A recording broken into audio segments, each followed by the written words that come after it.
Hello. Hello, reader friends. Hello, reader friends. Hello. We have a new name. Surprise! Surprise! Or if you're watching on YouTube and you had no idea that this was happening. Yeah. We're working our way back. We're getting there. We took a little break. Just a little break. Over the summer. We were a little burnt out. It happens. It happens to all of us, to the best of us. Yeah. We were doing a lot on top of the book club, so. Yeah. But we always intended to come back, and here we are. New and improved. Yeah. And improved in the way of our name, because we have a new name. Yes. Read for Humanity. Read for Humanity, guys. Reader friends. Do you like it? Tell us what you think. I'm going to look at let us know in the comments. Hi, Silver Tide. So cool to see you again. Oh, thanks for coming over. Yeah, we are back for a book club report, and if you are not on Instagram, you might not know what that book even is. Yeah, we've been up on Twitter for a little bit. We have been working on a rebrand, and a large part of that rebrand is moving more towards Instagram because it's a little bit more conducive to the book club format. There's already a big book community on there. So it's not that we don't like Twitter. We just want as much engagement as we can to change the world. Right. We're excited for the name change to be able to allow us to hopefully bring more people in, and we want to reach as many people as possible. We want to reach readers. We want to reach non-readers. We want to reach people who just want to make the world better. We want to reach as many people as possible. So if you're not following us on Instagram, you can do that at Read for Humanity. I think there's a thing, and there's a banner for it. We can throw it up at some point. So shall we show the book? Yeah, let's do it. For September, we read Kindred by Octavia Butler. Yeah. So comment if you have read this book or heard of it or not. Yeah, I mean, Octavia Butler has seemed to have a resurgence in popularity the past few months. I know Kateri has gone in to several different bookstores, and they're like, we don't have any Octavia Butler books. We are sold out. Yeah. It was kind of weird. I mean, they were all like, oh, like, sorry. like I offended them or they offended me or something. No, that's kind of cool, actually. I mean, it's great that she's having a resurgence. And there's new artwork for some of her other books. So I don't know if this one will get an update soon too. But this is one of her most famous. I think this one and probably Parable of the Sower. Hello, Kaiba Lion. That is okay. You know, okay. we always say you do not have to have read the book in order to come to these book reports. Yeah, so we're gonna talk about some of the like highlights of the book that we felt are really, similar to like the things that we care about as a book club. We're not going to go like too deep into it, knowing that we're kind of working our way back and not everyone got a chance to read it probably this time around. And we want to tell you a little bit about our book club and kind of like some of the goals we have and the things that are coming up. So should we pretty much dive in? Let's hit them with the back of the book and then the audience question. Okay. So, I'll read the back of the book. Sounds good. Okay, so Dana, a modern Black woman, is celebrating her 26th birthday with her new husband when she is snatched abruptly from her home in California and transported to the antebellum South. Rufus, the white son of a plantation owner, is drowning, and Dana has been summoned to save him.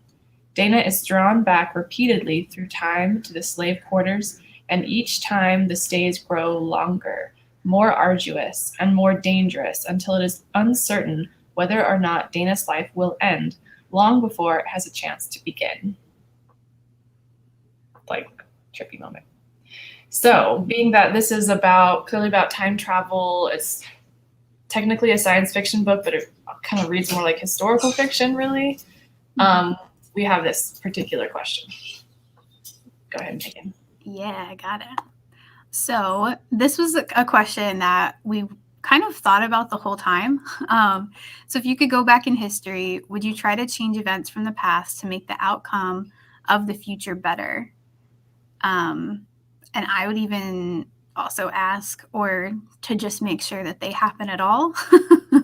Yeah. To make sure that the future does happen. Yeah. But that's something we thought about a lot. I think a lot of our Instagram posts were around this theme of history and going back and that relationship between past and future. Mm-hmm. Yeah, definitely. So on that note, think about it, guys. You can feel free to chime in if you want to, or just think about it. Want to give your initial thoughts overall on Kindred? Yeah. So I absolutely devoured this book. I read it so fast because I had to know what was going to happen.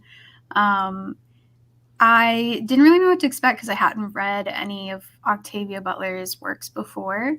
But I really liked it. It made me think a lot. Like I finished it a while ago because I finished it before we actually announced it as the book. But I have still thought about it like often. A lot of the themes I think are still really interesting. And we'll talk more about this when we get into the book, but there are certain things that she just never explains, or certain things that Dana never explains. She just leaves them unsaid. And I think that's really interesting. I'm glad we picked this book because with Read for Humanity and that whole rebrand, we wanted to make sure that we were exploring themes that were diverse, and we wanted to make sure that we were reading more women of color, and not just authors, but female characters. And I thought this was a really good pick because you don't see a lot of Black science fiction being read by book clubs, even though there's a lot of cool ones out there. So I was really happy that this kind of showed the direction we were wanting to take the book club, and I think that showed it really well. But yeah, I really enjoyed it, and I'm excited to talk more about it. What about you, Kateri? Yeah, I agree with so much of what you just said. Definitely read this way faster than I kind of anticipated, being not a super fast reader. It's a total page turner. I honestly, and I was just saying it reads kind of like historical fiction. It also kind of read like horror to me. Like, it's not like it's horrific, or I guess that's a way to put it. Like the things that are happening, and just like, I don't know. It's weird when you have that like Twilight Zone feeling matched with like actual things that are horrific that actually happened in history. Putting those elements together, the science fiction time travel element, those things together, just like, I don't know, I just had this like, it's like the edge of my seat of like, and it was interesting because she does a lot of foreshadowing the very beginning of the end. So you have this really trippy, weird sense of like, how history went, how the book's gonna end, yet you're still like on the edge of your seat the entire time. Like, how is that possible? That shouldn't be possible, but it's possible. It's definitely what my experience was with the book. But then there's this like other like an element. I don't know how else to describe it other than like, I don't know, sentimental. Like, it's really weird word to use when it's like slavery, like formerly enslaved people, but like this sense of connection, you know. And Octavia Butler, I think, you know, that's something we can definitely talk about more, but she made a big effort to humanize, to a realistic extent at least, every character in the novel, even the ones that are like the most despicable. Not to the point that I think you empathize with them. Is that the right word? Or sympathize? I don't know. You know, like not to the point that it's like unreasonable, but you know, everyone is portrayed in a very human way, and you know, having this feeling of connection to history was definitely like an interesting one. It made for an interesting choice as Read for Humanity. So, yeah, 5 stars. Good book. Yeah, really, really good. Yeah. So we do have one comment here.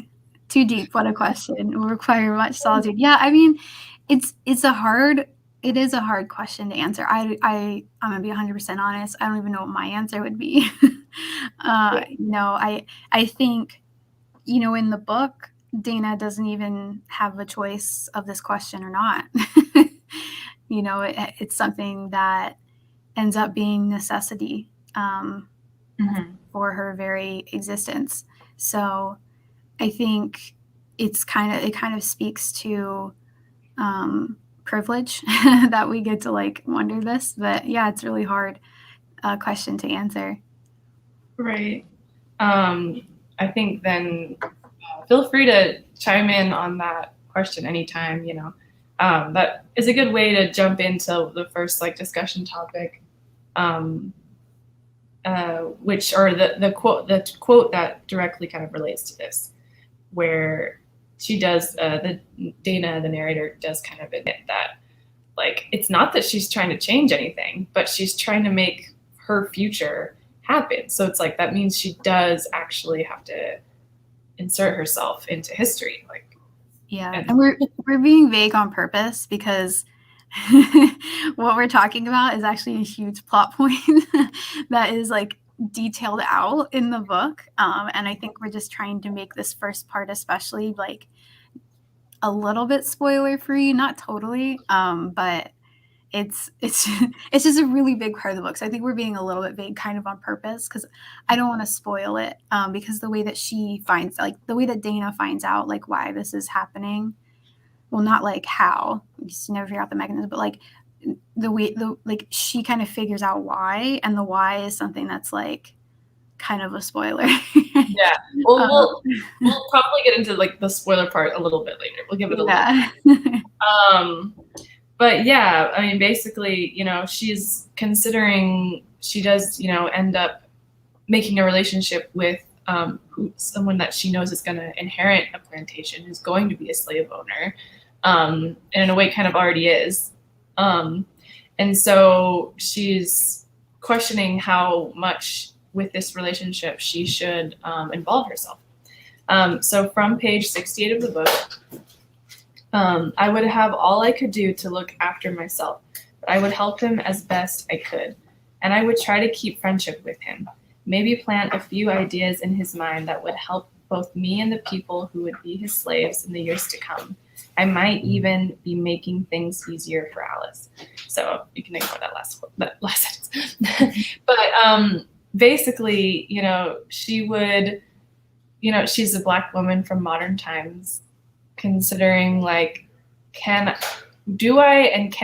even, you know, influence this person who is just so deep in history. We're talking, this is what, early 1800s, mid 1800s? Yeah, I mean, by the time he's like a teenager, which is like the majority of time you spend with this character, right? Yeah. It was Rufus, by the way. Yeah, Rufus. Yeah. Well, and it's so interesting, you know, because you're saying like, can she even, you know, plant the ideas in his head? And I think Octavia does a really good job of like you were saying, like humanizing him, in that he, and one of her worries later that we'll get to, but just in that time, how even if you can see that something is wrong, like the white power and the white privilege was just so steeped in absolutely everything that they're like, this is wrong, but I'm still entitled to it. Like, or I understand that like you're being treated badly, but that's okay because I have a higher status than you because of my skin color. And it's just so prevalent because, you know, there are a lot of moments with Rufus where you kind of almost are like, yes, he gets it. and Yeah. he does, but he doesn't. Yeah. And I guess the other context we can give is that the nature of the time travel, she goes back multiple times, and time works differently in modern times to the past. So she goes back the first time and he's a kid, and then she goes back the second time and he's like I think he's like 10. 5. Yeah, he's like 5, and then he's 5 like the first time and then like 10 the second time. Yeah. And then eventually gets to where he's a teenager and then a young man, or like a new adult. So yeah, so basically, like, you see the progression of a child into a slave owner. You know, like, you see that, and you and Dana, even, I think it was like intentional, where it's like both the reader and Dana like think that there's a possibility that they can influence him, and it's not like there's not even influence. There's is influence. Like, you do get some moments where she's able to insert herself and like help other slaves, a little bit. Yeah, as much as she can. Yeah, as much as she can. But then there's other moments where, in order to make the future that she needs to make happen, she has to insert herself so that bad things happen. Or that she just, not that she creates the bad things, but that she just has to let them be. Right. She can't stop them. And all of this totally relates to, you know, her relationship with him, and yeah, like this quote saying, like, deciding, like, thinking like, oh, maybe there's something I can do. And we see how that plays out, that you know, she has this crazy power of time travel, but she's not that powerful. Yeah. Which, by the way, is never explained. Right. The mechanism of this is never explained. She kind of figures out that he calls to her when he's like near death. And she kind of figures out that she can go home when she is intensely scared for her life. But even that is hit or miss. Like, it's just very, it's never really truly explained. Right. Which I think is kind of the point. Like, everything in this book is kind of inexplicable in a way. Like, yeah. So anyways, so that's that feeling of power too. She's completely powerless to it. Like, she can't leave her house. She's afraid to drive. She kind of loses all power over her own, like, a present day life. Like, she just loses all that power because she could just be called back anytime. Right. Yeah. It's kind of crazy that she gains this power, but she loses so much power within her life. And she has this obligation when she goes in the past, but she's actually in so many ways powerless to do much other than like this like bare minimum thing, which is, you know, keep certain people alive. So yeah, shall we move on? Yeah, I think that segues really nicely into kind of our next theme, which is enduring. And I say that because she does lose a lot, but in a way she gains this, what you were saying earlier, like this connection to her ancestors and the endurance. Like, she talks about that a lot, like Dana does throughout the book. Yeah. So this is from, especially, you know, you might be watching this later if you're watching this and you're reading along. So this is we were looking at page 97 for this. This was a particularly interesting moment. So I guess we'll get into a teensy little spoiler. Because that's otherwise it's going to be hard to explain this moment. So essentially, Dana in modern times has a husband. So she's a Black woman in modern times. She has a white husband, and one of the trips back, he gets brought back with her. He's touching her. Yeah, because he's like they're touching, and the connection there. So then it gets even more interesting, where you have not just her interaction, but the way that he moves through history as a white man, and then trying to maintain their dignity when slavery is the norm and they are a mixed race couple. So, do you want to take us through this one, Megan? Yeah. So on page 97. So this is when she and Kevin are there. Time passed. Kevin and I became more a part of the household, familiar, accepted, accepting. That disturbed me too when I thought about it, how easily we seem to acclimatize. Sorry, I'm trying to look at this one. Our next quote. Yeah, the next one is like a little further down the page. So then there's an exchange between Kevin and Dana.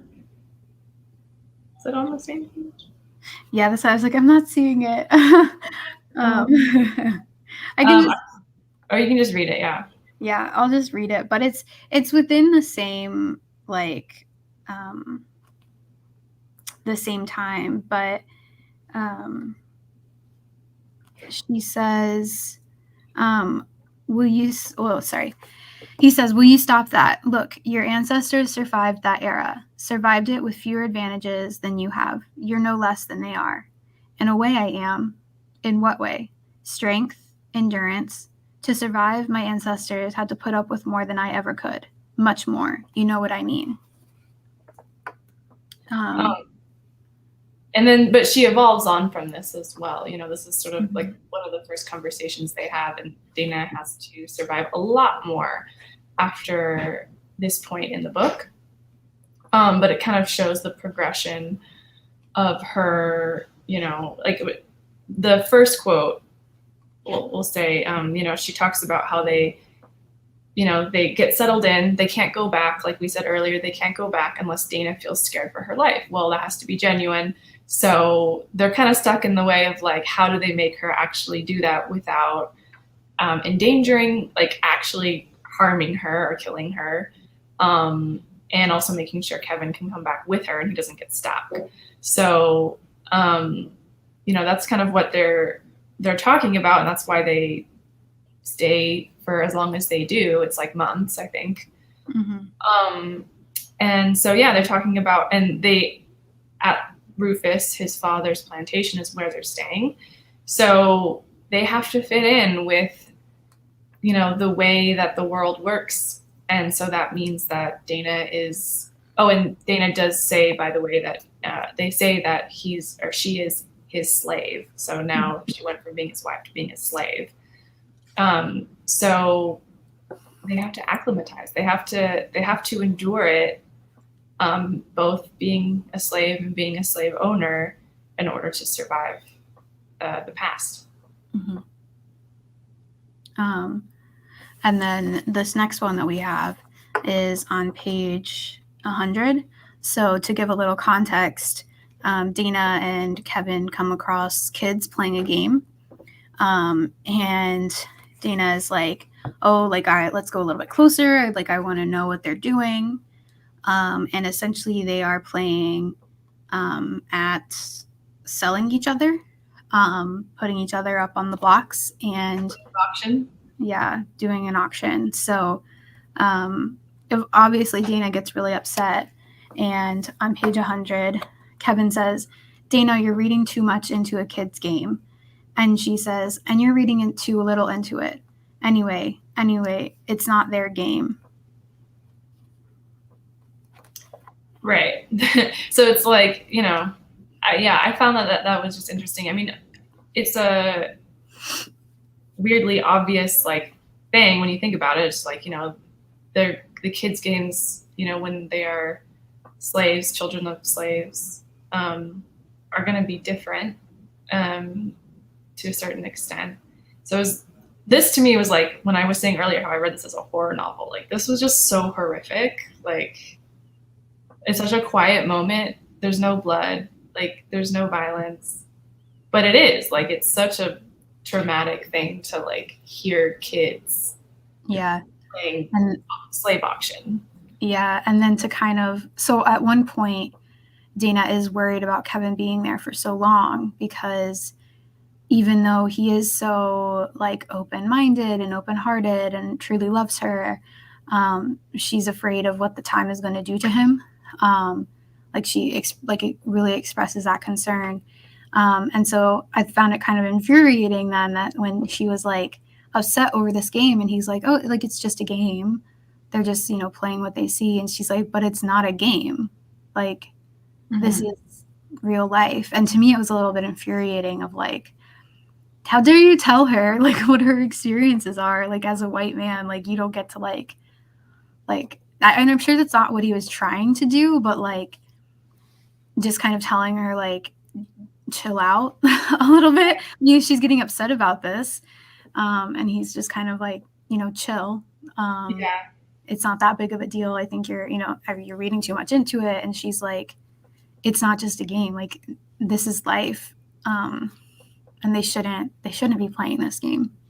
Yeah. No, I mean, I agree. I think that like, I don't know. He tries to say, I understand how you feel about this because maybe that's something I can't understand. But as you said, you know what's going to happen. It already has happened. We're in the middle of history. We surely can't change it.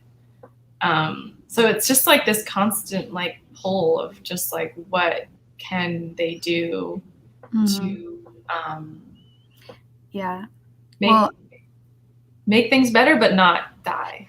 Yeah. Well, and like in a sense, it's like it's easy for him to say like, well, you already know what's going to happen, just let it happen, because he's not on the slave side. You know what I mean? Like he's not the one who every second she's there, she is afraid that she could be sold off, or she could be raped or beaten or killed. And so he's like, well, eventually the slaves get freed.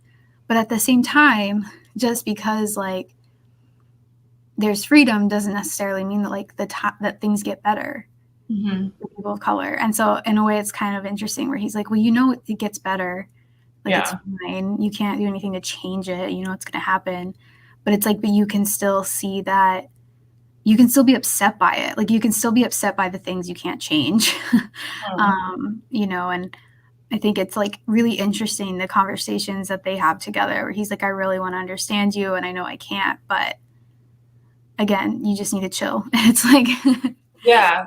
And there's multiple instances of that. That's not the only time that he kind of does that. And I think at one point, I feel like she mentions about how he just doesn't even get to see what she goes through on a daily basis. Like they are separated. They can't be attached at the hip all the time. She talks about how she's like, I want to work. Like I want to work and,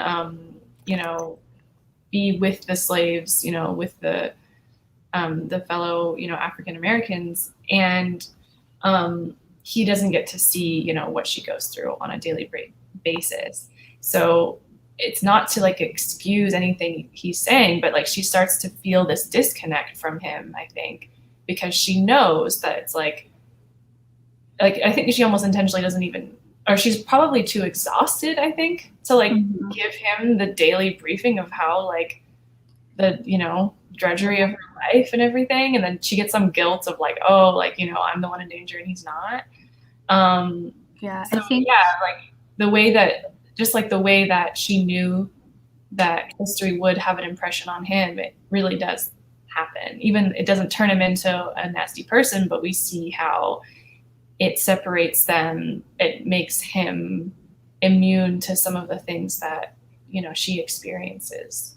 Yeah. And I think that's really like kind of like a parallel to today too, right? Where people of color are just so exhausted trying to explain their experiences to white people. And it is exhausting because like, why can't they just tell you that their life is hard? Why do you need proof? Like, Yeah. why do they need to unpack it all for you? Like, that's like having to re-unpack it all. Like, that's traumatizing too. So I think it's a really good kind of like parallel of like, you know, she was like exhausted because she is trying to survive. And, you know, that's still something that people of color struggle with today. Right. You know, and I think that actually leads really well into our next theme. If you want to read that one. Yeah. So on page 77, we're kind of backtracking a little bit. There's a lot of themes that are set up early on in the book, and then you learn more about the story as you go along. So I wanted to include this one just because to like, get this topic started, because it was like even a moment for me.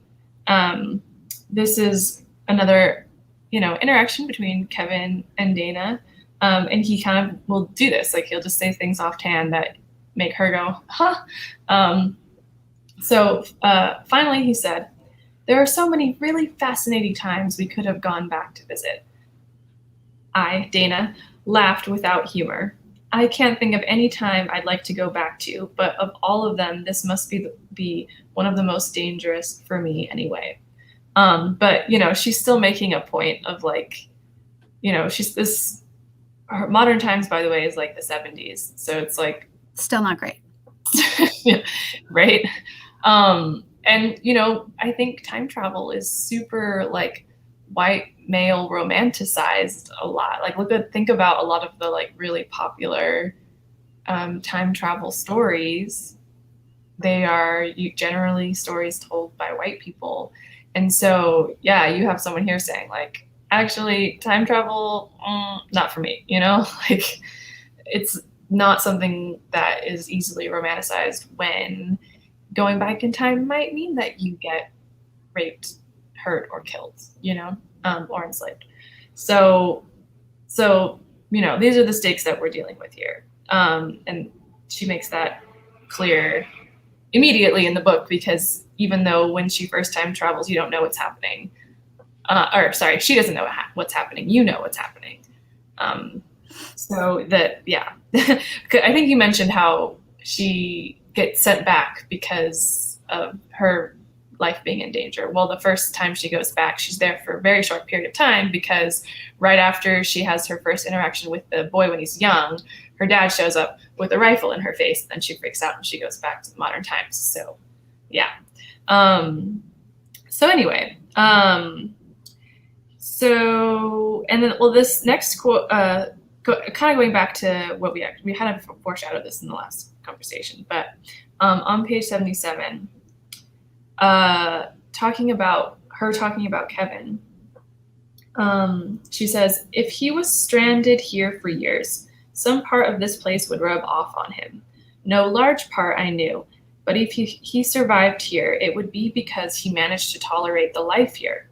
He wouldn't have to take part in it, but he would have to keep quiet about it."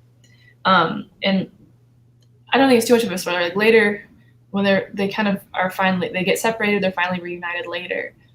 She asked him, like, "Did you like help slaves get to freedom?" And he says, yeah, like he does kind of like the ultimate like white savior kind of dream, historic, like time travel dream, like he does that. But it's kind of like casually mentioned at the end. Like, it's interesting because like Octavia Butler puts in a lot more time showing how this fear actually really does come to fruition. There's nothing grave, he doesn't do anything bad.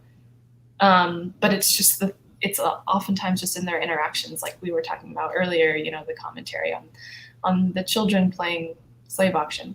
And so, yeah, she has a lot of foresight in this moment. And so I thought that the way that Kevin's character arc comes out, it's just really interesting. And it definitely says, her perspective on that says a lot about survival, I think. Mm-hmm. So did you have anything else you want to say about survival? I think that's all I had written down. Yeah, I mean, that's a lot of what I was going to say too. You know,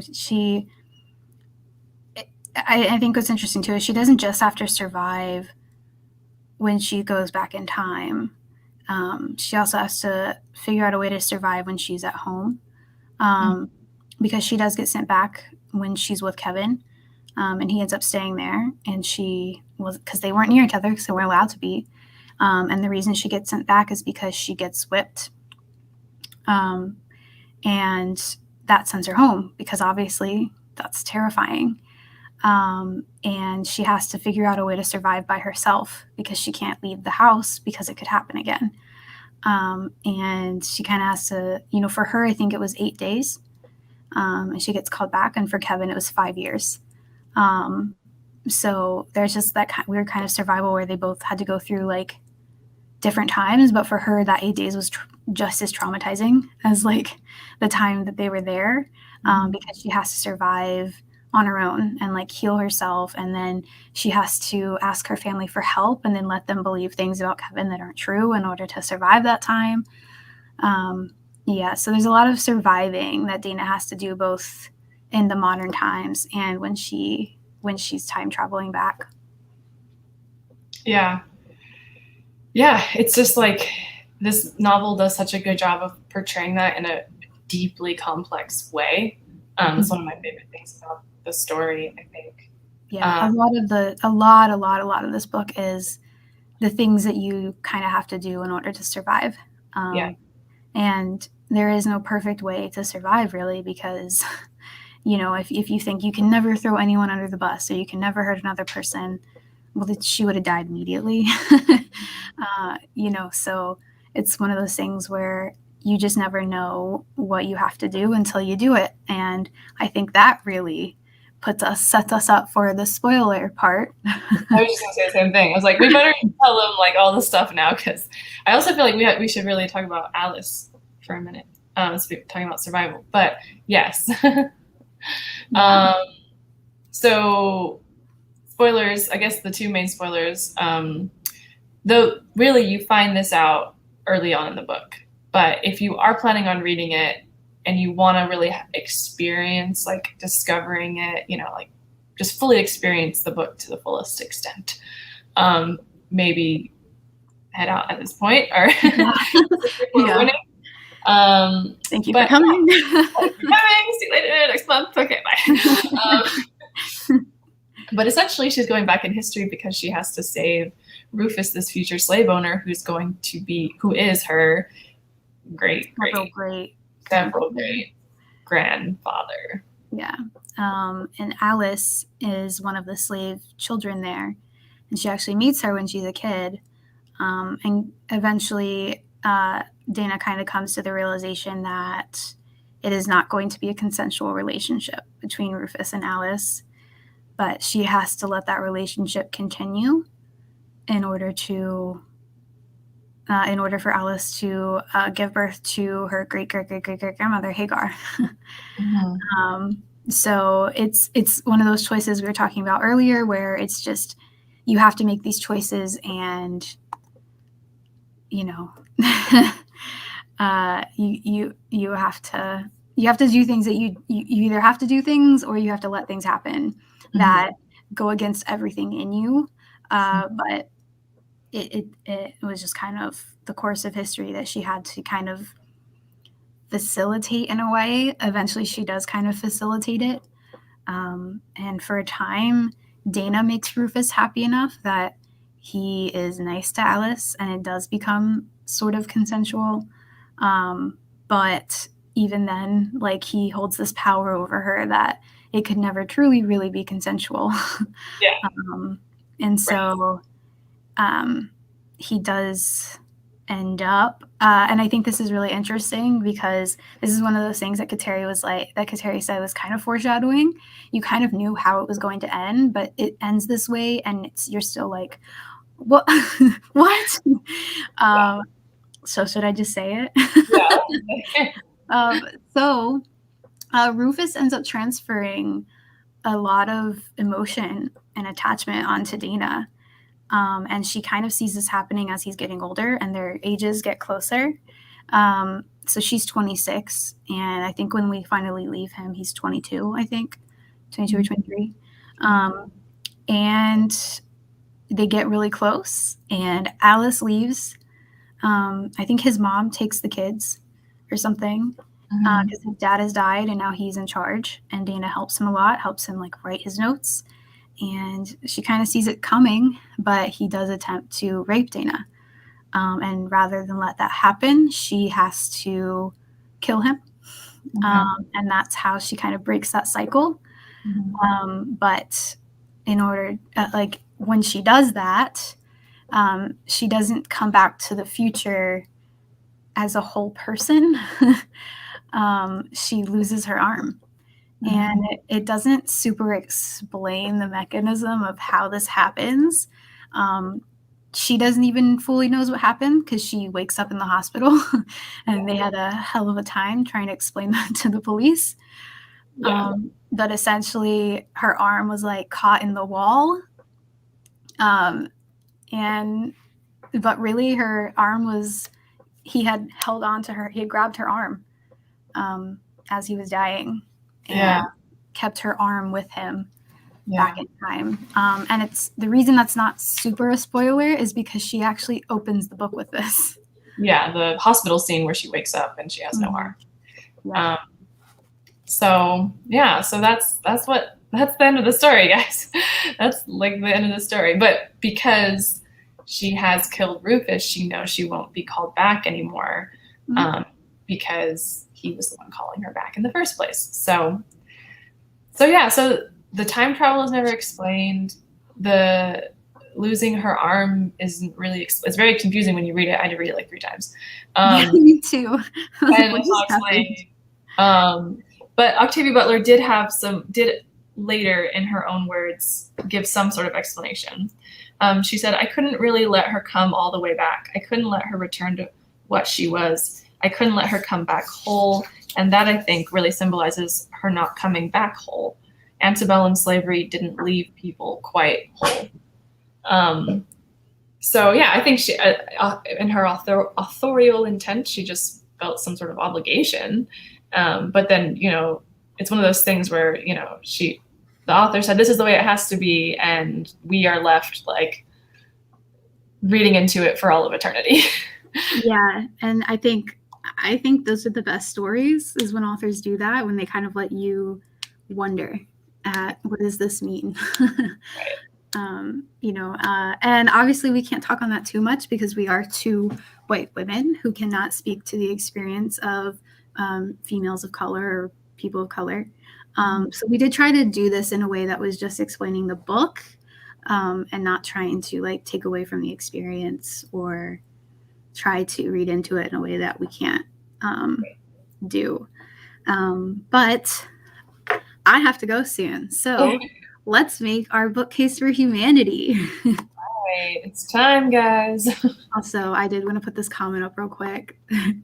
I like that the club never fails on light subjects. If you're looking for a light-hearted subject matter, this might not be the book club for you. I'm just kidding. This one happened to be a little dark, but we're both really cute, so there's the lightheartedness.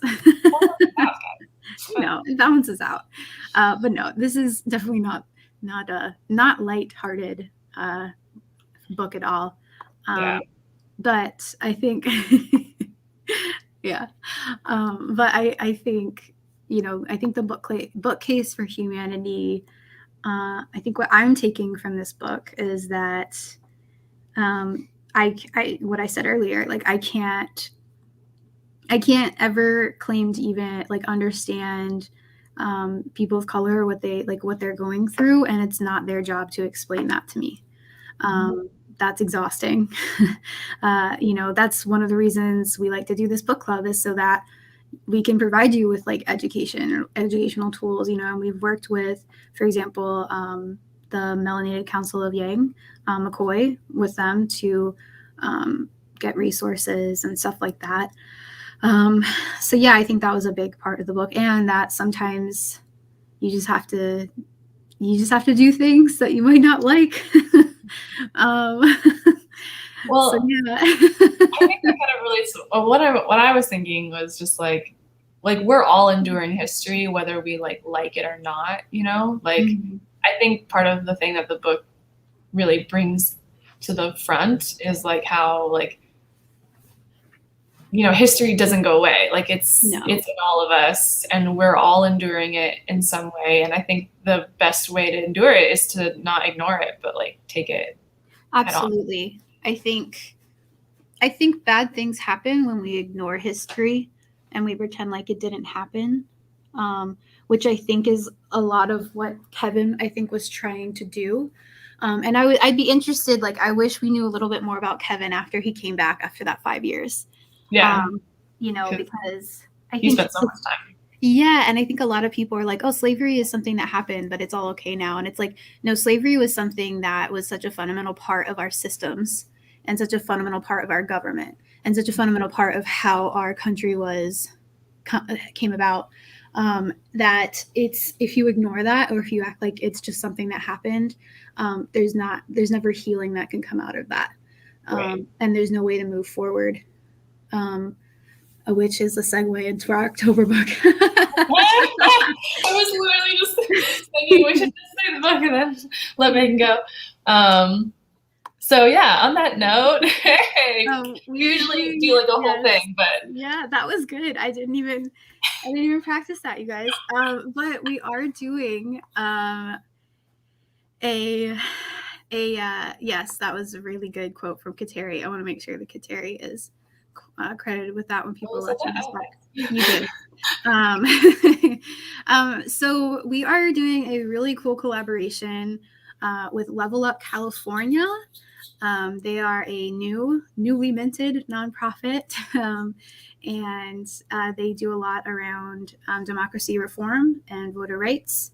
And we are super excited to work with them. As Read for Humanity. Yeah, exactly. As Read for Humanity, we really want to make it part of our mission to work with nonprofits, because we want you to take all the knowledge that we give you and go out into your community and change lives. And a great way to do that is by partnering with local nonprofits. And so we're really excited to do that, going back to our roots a little bit. Yeah, it's been one of our goals for a long time. Like we've had some other cool like partnerships with like you said, McCoy, and we've had authors on. This is the first time we've ever really properly partnered with nonprofits. So we'll be reading the book, talking about it, and it's also, I guess we'll say quickly, like going to be our first time doing Zoom as a discussion. So you won't see us here, and the book, this will happen in November. So because it comes out on October 5th. So we're giving extra time to read it, read it. It's going to be kind of a 2-monther. Yeah. So kind of like right before Thanksgiving break, we will do that on Zoom. There's info on our Instagram page, and also or sign up to our newsletter in the link below and you'll get more info. I might actually update it with the other thing. But anyway, there's info in the description, and also head to our Instagram page and join us then. Yeah. Next month, Read for Humanity. Awesome. Sorry we rushed through this last part. I really have to go. I'm so dressed up because I'm going to a wedding. Just kidding. It was for you guys. And a wedding.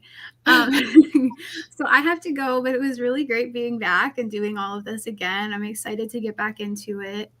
And yeah, excited for our next month and our collab. So I hope all of you lovely reader friends have a beautiful rest of your weekend. Me too. Keep reading. See you guys again. Bye.